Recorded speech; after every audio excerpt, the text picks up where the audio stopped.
mahigit 1 milyong pisong bill sa kuryente. Yan ang bayarin na labis na ikinagulat ng ilang customer ng Oriental Mindoro Electric Cooperative o Ormeco. Kung bakit lumobo ng ganyan ang kanilang electric bill at ang paliwanag ng Ormeco. Halos kapresyo na ng bayat lupa ang electric bill ng ilang customer ng Ormeco o Oriental Mindoro Electric Cooperative sa Calapan. Ang electric bill hindi naman sa mga commercial establishment kundi sa residential customers. Sa 8 pesos and 50 centavos per kilowatt hour na singil, ang customer na ito na kumukonsumo ng 6,381 kilowatt hour noong isang buwan, umabot sa 1.1 million pesos ang bill.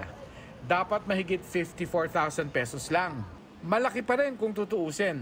Pero ito raw kasi ang tinatawag na cluster metering o yung isang kontador para sa ilang kabahayan sa isang compound.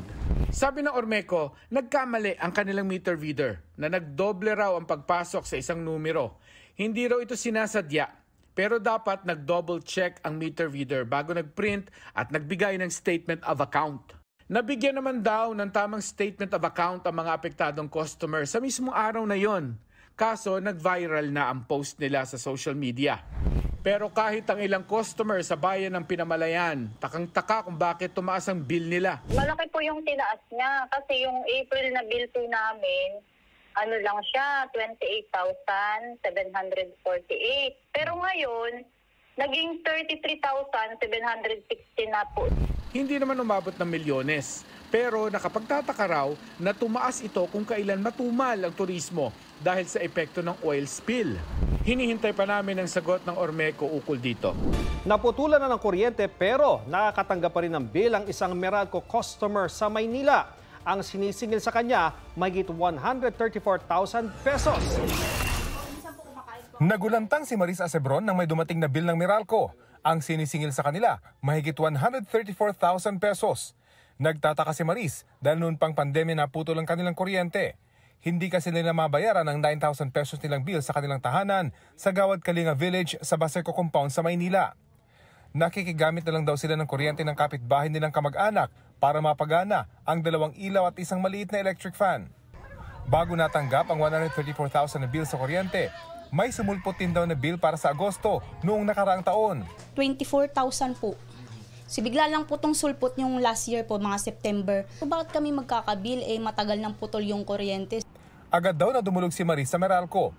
Pinangakuan siyang titingnan ng problema at babalikan siya pero wala raw natanggap na email si Maris.